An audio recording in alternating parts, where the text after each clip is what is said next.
BBD, that's what you want to hear when you're hunting big buck down, but sometimes that down is not so down, and if it's nighttime, finding him can be a real challenge. However, we have a new tool in the tool bag this year with this infrared thermal camera. This is a game changer, guys.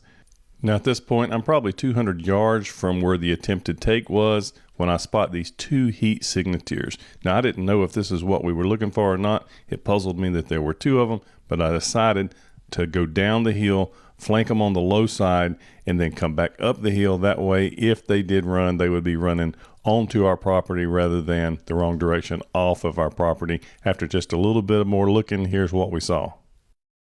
This is clearly a nice sized deer. He's at about 80 yards up through the woods. Now, I could not see horns on this infrared camera, but there's no fluid in the horns at this point. So the horns would be very close to ambient temperature. So it doesn't surprise me that I can't see horns. And then I also see that that second deer is still with him there. That's making me think maybe this is just two deer. Maybe they're just bedded down up here. But then the second deer bugged out.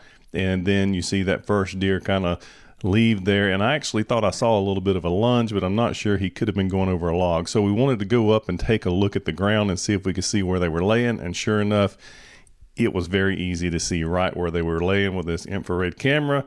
And then just after a little bit more looking in at the second spot, you could clearly see signs of an injured deer there on the ground. You know what that is. Now at this point, it's been a couple of hours since the attempted take. This deer's still standing. He's still moving pretty good. We're not seeing a lot of signs that he's losing a lot of fluids. So guys, we feel like this deer will likely make it. We hope to see him on camera or in person later in the season. We hate when this happens, but it inevitably does from time to time. But the camera definitely is a game changer. If we had not had it, we would not have this part of the story. If the deer had been down, we would have recovered it with this camera. Guys, check this camera out. It's available, the link below, on the TikTok shop. Thanks for watching and have a blessed day.